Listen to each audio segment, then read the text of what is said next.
karena tadi ngomongin salah satunya itu struggle ya, atau mungkin hmm, tantangan deh.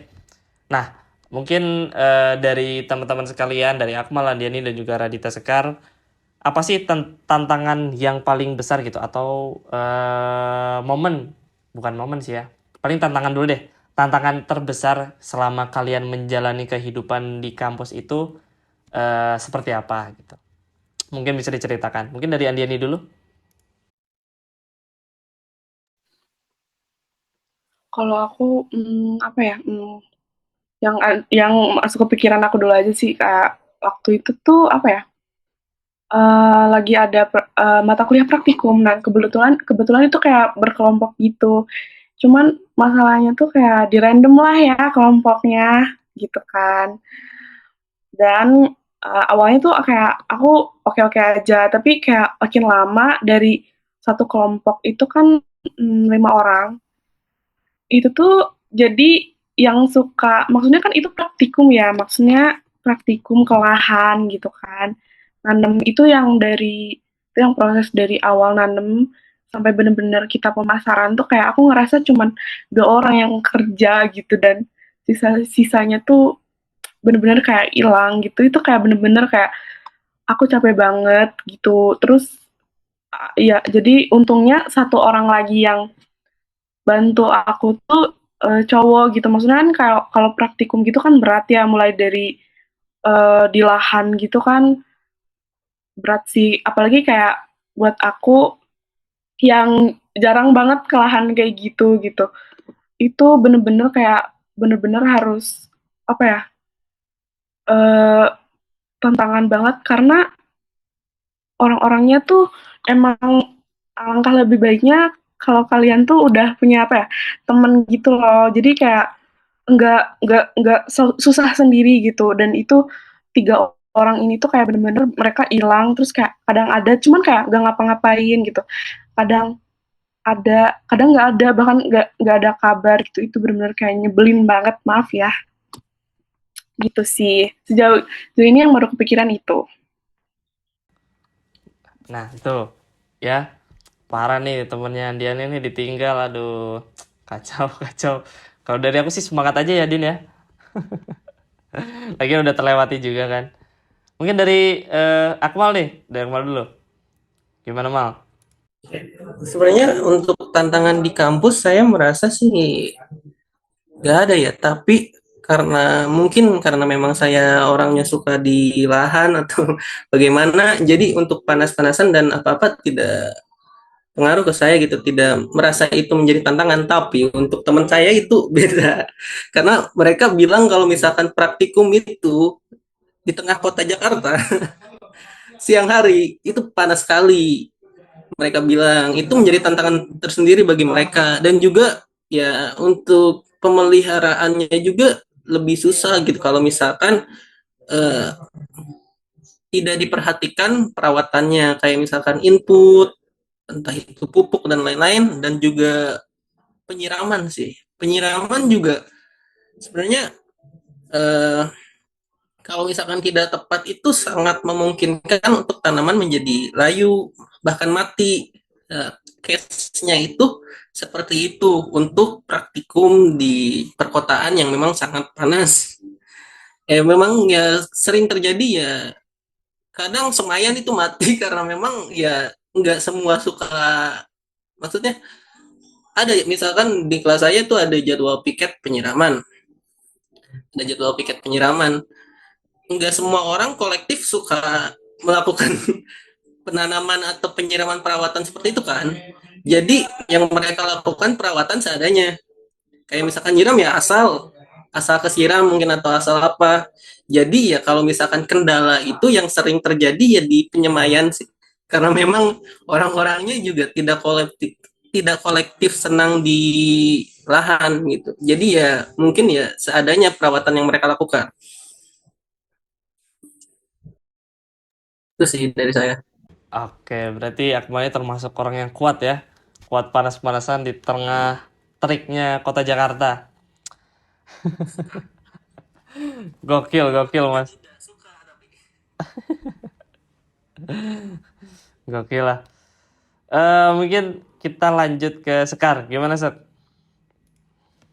Kalau dari aku tantangan sebenarnya secara akademik itu nyaris nggak ada deh kayaknya. Aku kayak mikir apa ya tantangannya karena memang mungkin disebutnya nyantai gitu kuliah di agribisnis untuk akademiknya. Jadi kita kebanyakan maksudnya buat mengimbangi itu kita ikut kegiatan lain kayak misalnya lomba, terus organisasi, kepanitiaan, magang gitu.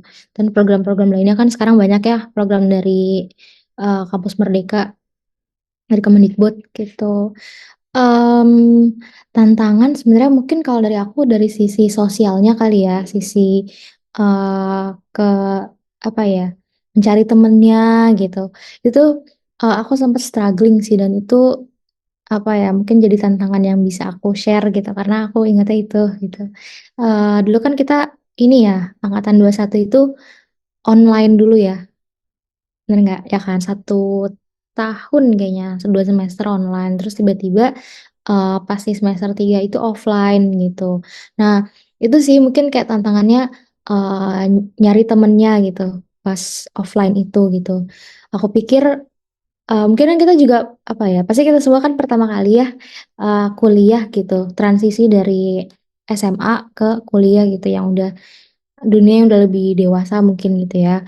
Nah Em, apa ya itu sih mungkin tantangannya di situ peralihan aku ngerasa baru peralihannya itu pas semester 3 itu gitu pas offline pas udah semua mahasiswa ke kampus itu kayak wah ada perbedaan banget gitu antara dunia mahasiswa sama dunia siswa gitu itu sih secara sosialnya itu sih tantangannya mungkin kalau dari aku bukan dari akademik atau apapun tapi lebih ke kehidupan sosialnya gitu. Hmm. Oke, terima kasih. Agak berbeda semua nih ya. Tadi yang Andiani itu lebih ke praktikumnya berat gitu kan karena ditinggal teman-temannya. Kalau dari Akmal itu ke teman-temannya sama mungkin yang hilang ya, terutama di perawatan gitu. Kalau Sekar juga, oh enggak deh, sebenarnya hampir sama semua ya, lebih ke sosial ya, peralihan atau transisi. Oke, tadi kan udah tantangan terbesar nih selama kita menjalani kuliah ya. Nah, sekarang ada gak sih momen yang paling berkesan gitu dari teman-teman sekalian selama menjalani kuliah?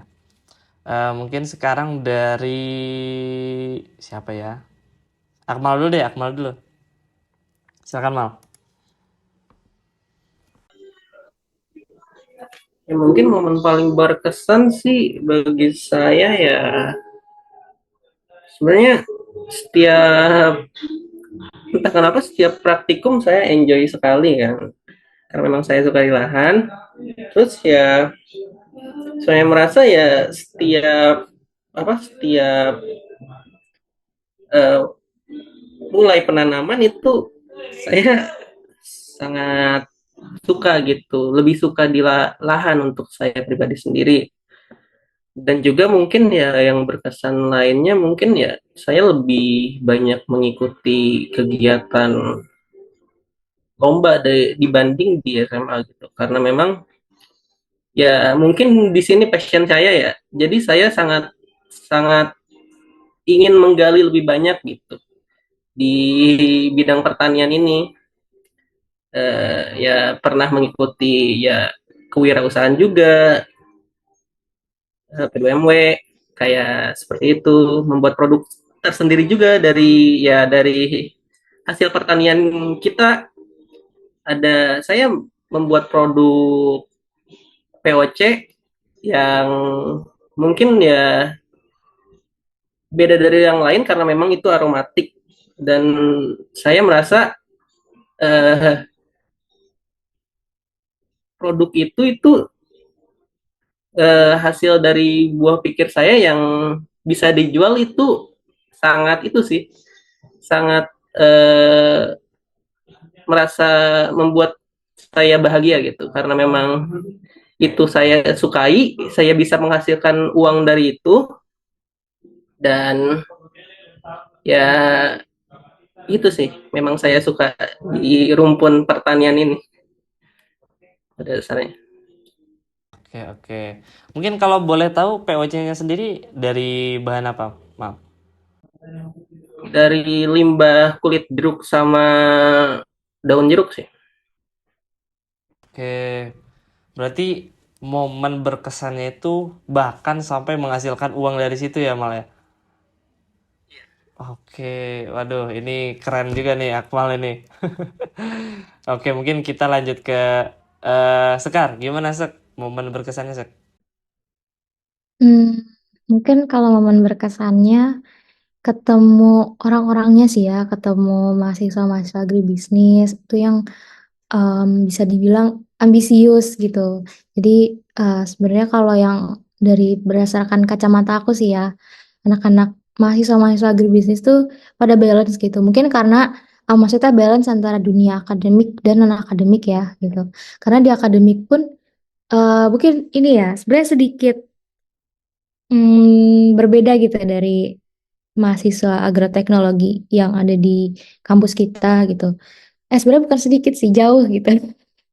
Karena kalau misalkan mahasiswa-mahasiswa agroteknologi, kalau di kampus kita tuh sibuk banget pasti kayak eh, dikit-dikit ngelaprak, dikit-dikit ngelaprak gitu. Sementara kalau kita agribisnis lebih punya banyak waktu luang gitu sih. Jadi kita manfaatin buat ikut kegiatan lain kayak organisasi, kepanitiaan, lomba, terus ada namanya PKM, yang programnya Kemendikbud. Gitu-gitu sih. Jadi kalau yang aku lihat yang paling berkesan tuh itu sebenarnya cukup mengubah apa ya pribadi aku kali ya karena lingkungannya seperti itu, maksudnya lingkungannya orang-orang ambis gitu. Jadi mau nggak mau kita kebawa gitu. Nah aku tuh kerasa banget kebawa tuh pas zaman-zaman offline itu semester 3 pas udah ketemu mahasiswa-mahasiswa agribisnis tuh kayak aku kan dulu kupu-kupu ya, maksudnya kuliah pulang gitu kan. Terus ada teman-teman aku, tapi adalah aku ikut kepanitiaan gitu kan. Nah, teman-teman kepanitiaan aku tuh mereka habis dari sini tuh udah rapat lagi gitu, udah kemana lagi kan kayak aku langsung ke kos, aku ngerasa wah gue nolak banget gitu. Dan memang dari aku sendiri juga ngerasa bosan gitu kan. Kalau di kos terus gitu, akhirnya ya adalah memberanikan diri buat keluar dari zona nyaman.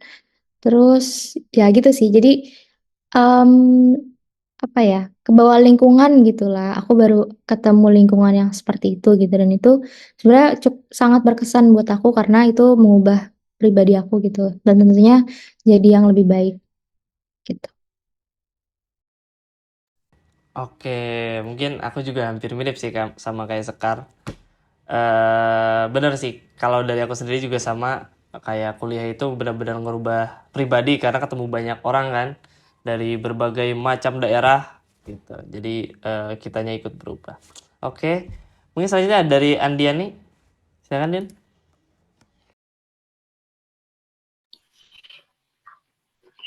Kalau dari aku juga kayak mirip-mirip sih, kayak dari lingkup pertemanannya gitu, kayak karena semester 3 aku mulai ikut organisasi gitu kan jadi banyak organisasi dan kepanitiaan, jadi kayak banyak acara-acara gitu, jadi aku jadi panitia dan kayak awalnya tuh kayak apa ya, karena nggak pernah jadinya kayak deg-degan banget kan gitu, kayak tanggung jawabnya atau apa ya, kayak nggak asing lah sama hal ini gitu kan, tapi kayak jadi belajar banyak banget sama temen-temen gitu kan, kayak dari teamworknya, kayak gimana komunikasinya, kayak sampai gimana sih kayak apa ya, kalau ada hal yang gak keduga tuh kita harus gimana gitu, kayak dari situ aja tuh kayak udah mulai ngerasa kayak wah kayaknya kalau nggak ikut organisasi atau kepanitiaan ini tuh kayak aku mungkin kayak nggak akan tahu gitu cara ngadepin ini gimana gitu. Jadi kayak seneng banget sih kayak bisa kenal sama teman-teman gitu. Yang awalnya tuh kayak mungkin cuman tahu di kelas doang kita ngobrol gitu. Atau waktu kalau lagi ada kerja kelompok lah gitu, kayak ada tugas baru kita ngobrol. Dan ini waktu ada organisasi kepanitiaan itu kayak jadi kita lebih tahu lah, lebih bonding gitu. Oke, berarti Andiani ini organisasi banget ya anaknya ya. Ya, Mungkin itu ya pengalaman paling berkesan dari Akmal, Andiani juga Sekar. Nah, kita rubah pertanyaan ke yang lebih apa ya? Dibilang lebih kritis gitu kali ya. Mungkin aku mau nanya ke kalian gitu. Kan ini ada kalian sendiri ada yang dari agrotech dan juga dari bidang dari sisi bisnisnya gitu. Nah, dari kalian sendiri itu gimana sih kondisi pertanian Indonesia saat ini dan juga apa peran dari generasi muda dalam mendukung pertanian yang ada di Indonesia sendiri? Mungkin sekarang dari Sekar dulu. Boleh. Silakan. Kalau aku bakal nyampain dari perspektif bisnis mungkin ya. Maksudnya perspektif mahasiswi agribisnis, kondisi pertanian Indonesia di saat ini gitu ya. Sebenarnya mungkin kalau dari sisi pertaniannya banget, apa ya, pastinya banyak tantangan gitu kan, tantangan yang memerlukan peran kita gitu sebagai calon calon petani mungkin ya, calon-calon stakeholders yang bergerak di bidang pertanian gitu. Menurut aku mungkin dari sisi perannya dulu, peran generasi mudanya itu sangat penting karena kan kita yang melanjutkan generasi yang sekarang ada ya. Dan pertanian Indonesia itu kan apa namanya, peluangnya sangat besar banget, sangat banyak banget karena lahan pertanian Indonesia pun banyak gitu dan sumber dayanya banyak gitu. Cuman kan seiring berjalannya waktu pasti lahan itu akan menipis, benar nggak? Banyak dialihfungsikan juga gitu.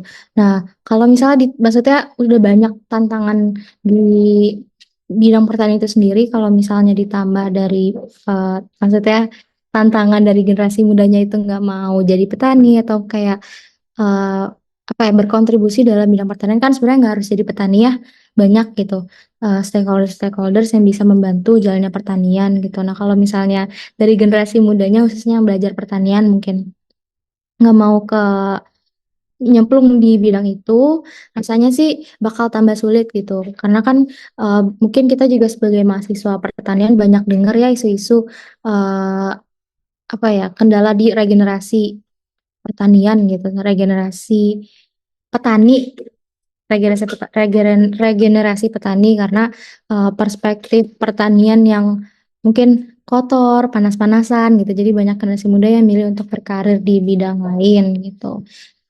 Jadi menurut aku peran generasi muda tuh sangat penting gitu karena untuk jangka panjangnya kan kita yang bakal apa ya, memegang kendali di pertanian gitulah ya gitu, menggantikan generasi yang sekarang gitu. Itu sih mungkin kalau dari aku. Oke. Menarik. Itu mungkin jawaban dari Sekar ya. Coba kita lanjut ke Andiani nih, biar sama dari satu rumpun yang sama. Silakan, Din.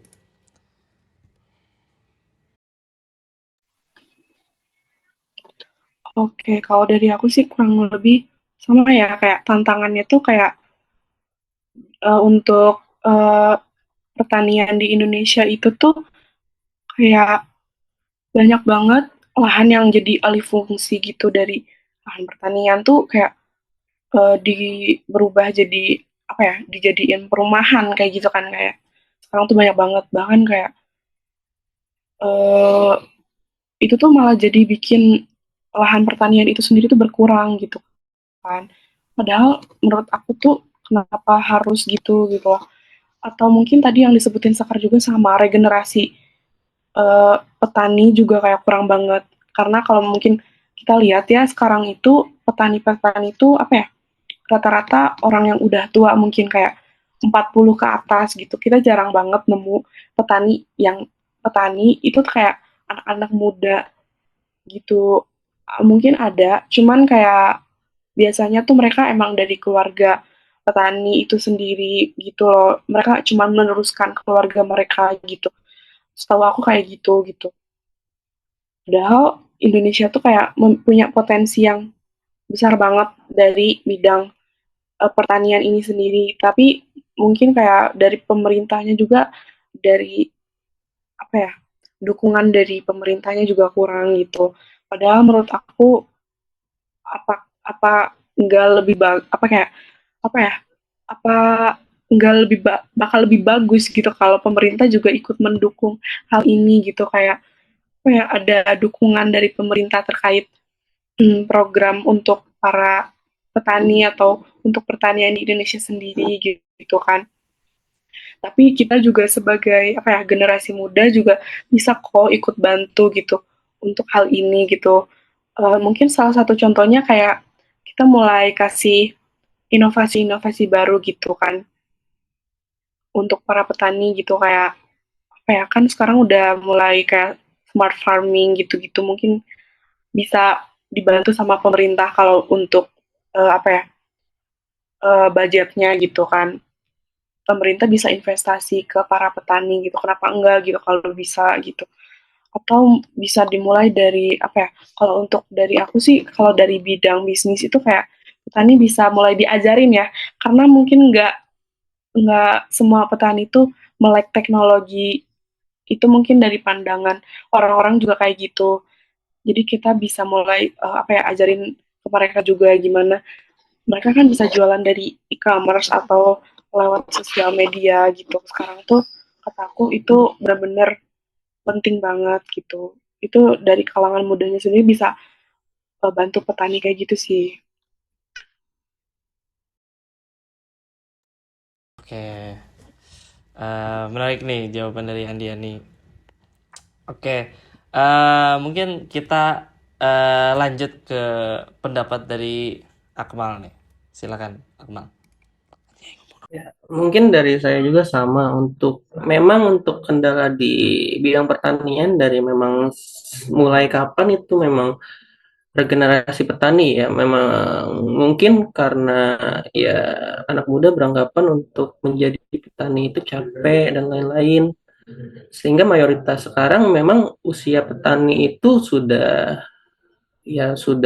sangat sudah tua-tua gitu. Dan itu juga berpengaruh ke satu bidang yang saya sedang jalani di sini, juga saya mekanisasi pertanian sebagai operator dan juga mekanik.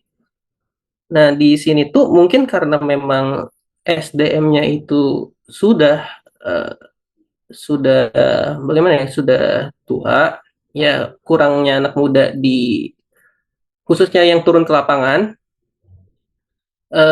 Untuk mekanisasi pertanian sendiri di Indonesia itu sebenarnya sudah diperkenalkan dari jauh-jauh hari, sudah diperkenalkan dari dulu.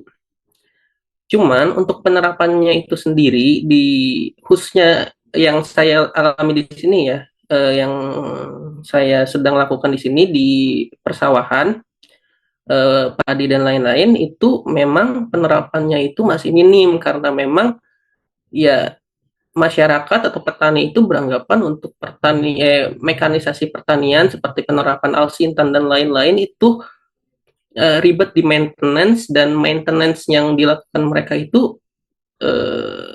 tidak sesuai gitu, tidak sesuai dan cenderung ke uh, tidak memperhatikan maintenance alat mesin pertanian. Padahal untuk alat mesin pertanian itu sangat-sangat sangat-sangat meningkatkan efektivitas, entah itu dari tenaga, waktu, biaya. Jadi karena mereka sudah ya tidak mau ribet lah, umurnya sudah tua, dan mereka percaya bahwa sistem yang mereka lakukan itu memang yang terbaik dan benar. Jadinya penerapan mekanisasi pertanian itu memang agak terhambat sih di Indonesia ini, karena ya dilihat dari studi case saya sendiri di Pandeglang, di ya, Kabupaten Pandeglang, Banten. Saya memang saat ini juga ditempatkan di sana. Saya merasa kondisi alsintan sebagai bantuan dari pemerintah itu tidak dimanfaatkan dengan baik gitu oleh petani yang berada di sini. Ya sangat disayangkan aja gitu, misalkan ada beberapa seperti alat mesin panen, kombinasi atau combine harvester, ada traktor juga untuk mengolah lahan, ada eh, alat penanam padi atau Indojarwo juga itu tidak dimanfaatkan sama sekali karena ya mungkin maintenance yang dilakukan oleh petani-petani ini sangat amat kurang kayak seperti eh, kayak setelah pemakaian itu jarang dicuci dari lahan itu kan membuat karatan dan lain-lain kayak misalkan tidak dicek mesinnya setiap saat jadi kan itu membuat eh, trouble gitu di alat mesin pertanian yang telah diberikan bantuan oleh pemerintah kan. Jadi ya karena mungkin memang generasi muda yang kurang dan old generation yang mungkin merasa bahwa memakai alat mesin pertanian itu malah males belajarnya lagi mungkin atau mungkin bagaimana ya bantuan dari pemerintah juga terbengkalai gitu sangat disayangkan. Saya inginnya ke depannya sih untuk generasi muda yang turun di bidang pertanian, khususnya di mekanisasi pertanian, itu bisa lebih menerapkan maintenance yang lebih baik, SOP yang lebih baik. SOP juga sangat penting untuk itu, untuk eh, ke apa? Untuk ya efektivitas menggunakan alat mesin pertanian. Ya, saya sih inginnya seperti itu sih. Untuk generasi muda yang khususnya ingin turun di bidang pertanian atau mekanisasi lebih dimanfaatkan saja sih eh, bantuan dari pemerintah karena memang pemerintah juga sebenarnya sudah membantu dengan pemberian alsintan gitu ke Poktan, Gapoktan, koperasi. Ya sayang saja gitu jika tidak dimanfaatkan karena memang efektivitas yang dihasilkan dari alat mesin pertanian itu sampai 80% kan. Itu sangat-sangat mungkin jadi bisa untuk membuat keuntungan yang lebih banyak gitu. Kalau misalkan itu dimanfaatkan lebih benar oleh petaninya. Kalau saya gitu sih. Oke, menarik. Berarti banyak ya, banyak faktor yang mendukung biar kondisi pertanian di Indonesia itu lebih maju gitu. Mulai dari tadi ada bantuan mungkin dari pemerintah ataupun stakeholder-stakeholder yang lain, baik itu bantuan berupa pendanaan ataupun penyediaan alat-alat atau mungkin pembelajaran gitu kan. Karena tadi sedikit juga disinggung kayak banyak beberapa petani itu yang nggak bisa mengoperasikan alatnya atau mungkin bisa dilakukan membuat forum gitu belajar mengenai cara bisnisnya diarahkan ke e-commerce ataupun ke hal yang lain sebagainya. Oke, dan juga ada peran dari generasi muda ya yang pasti. Nah, karena tadi udah dari awal sampai akhir kita banyak sharing-sharing nih tentang kampus pertanian di masing-masing di dari Unpad ataupun di Gunadarma. Jadi ini pertanyaan terakhir mungkin. Nah, karena dari cerita-cerita teman-teman tadi menurut saya asik gitu ya. Dan juga ada beberapa macam yang wah, saya baru tahu seperti ini, seperti ini, seperti ini. Mungkin bagi teman-teman yang nonton bisa menjadi salah satu gimana bilangnya ya? Salah satu alasan gitu kayak wah, aku jadi pengen masuk ke kampus pertanian gitu. Nah, mungkin saran nih dari teman-teman yang sudah sampai ke semester 7 ya. Semester 7 ya, mau semester 8. Apa saran dari teman-teman sekalian buat mahasiswa lain yang ingin masuk ke kampus yang berbasis pertanian gitu? Mungkin sekarang dari Andiani dulu, silakan. Kalau kata aku sih fakultas pertanian ini menarik banget karena kalian bisa mulai dari hulu ke hilir banget nih. Apalagi kalau aku itu benar-benar belajar dari hulu ke hilir tentang pertaniannya. Kayak benar-benar dari penanaman itu sendiri, dari pembibitan kayak gitu, penyemaian, sampai benar-benar sampai ke tahap customer itu benar-benar aku belajar banget dan itu menarik banget. Apalagi buat kalian yang apa ya dari rumpun saintek tapi kalian pengen bisnis kayak aku, itu kayak bener-bener kayak bisa bisa dicoba sih buat kalian yang tertarik. Karena kenapa enggak gitu. Dan kita benar-benar belajar dari awal banget tentang terkait bisnis, mulai dari pembuatan produk atau inovasi, dari awal inovasi, bahkan kayak kita benar-benar belajar bahkan sampai ke pemasarannya, baik itu dari segi apa ya, secara langsung, bahkan atau sampai atau lewat sosial media kita belajar tuh apa ya, bisnis digitalnya kayak gitu. Itu menarik banget. Oke, mungkin sekarang dari Akmal, silakan Mal.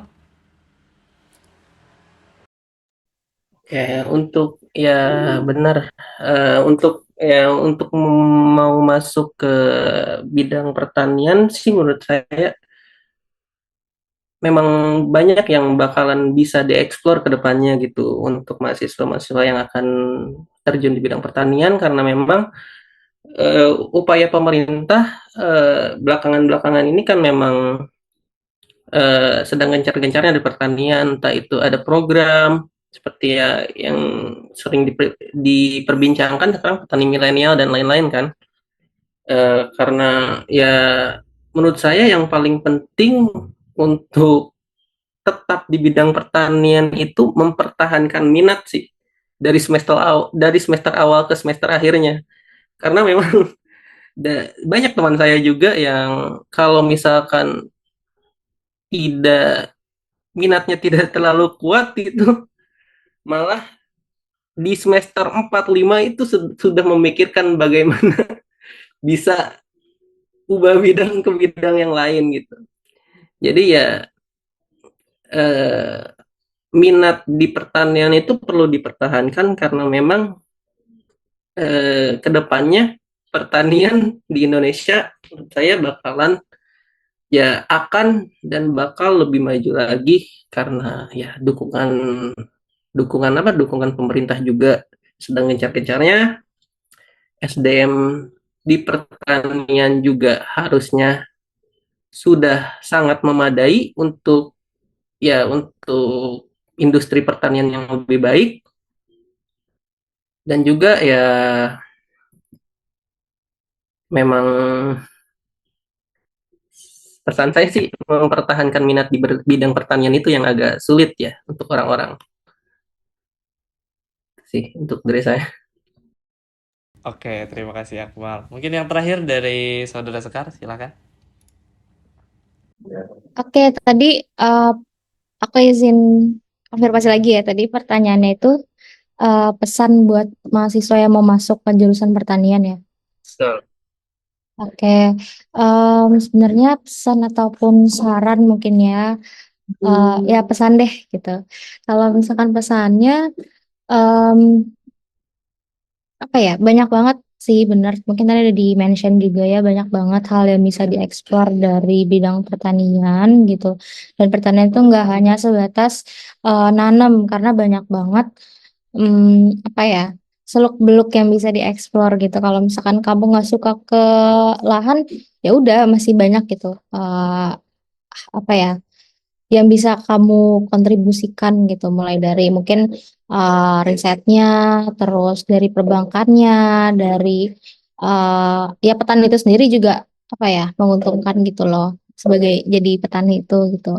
Banyak banget sih menurut aku yang bisa dieksplor dari bidang pertanian, dan mungkin pesannya lagi itu, pertanian kita tuh butuh generasi muda gitu, karena kan nanti setelah generasi tuanya bergilir ke kita gitu ya, itu kan uh, sangat dibutuhkan gitu peran kita di situ. Jadi bagus kalau misalkan udah masuk bidang pertanian gitu, karena bisa bantu untuk pertanian ke depannya, dan banyak banget yang bisa apa ya, digali lagi gitu. Misalnya kan sekarang banyak banget ya di program program di kampus itu, program-program dari Kemendikbud kayak untuk pendanaan riset, terus misalnya ya banyak lah yang udah didukung gitu buat ke lapangan langsung, jadi nggak sebatas di kelas aja.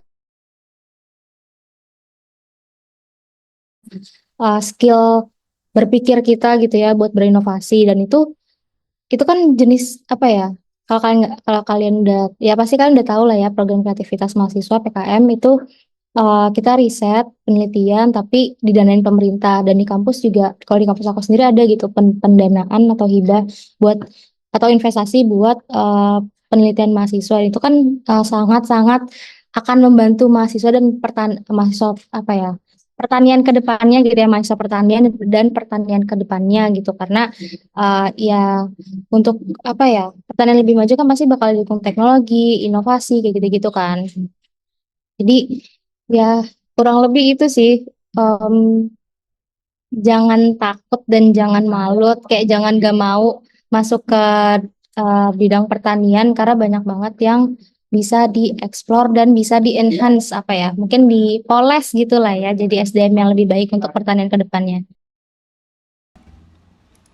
Oke, makasih banyak semuanya. Itu tadi ya saran dan juga pesan dari teman-teman mahasiswa dari kampus pertanian-pertanian yang lain. Jadi buat teman-teman yang mau join pertanian, ayo join sekarang. Ya, mungkin tadi itu menutup dari podcast kali ini ya, pertanyaan terakhir. Nah, makasih banyak semuanya. Semoga lancar-lancar terus kuliahnya ya. Makasih banyak sudah mau datang. Oke, see you. Makasih banyak semuanya. Dadah.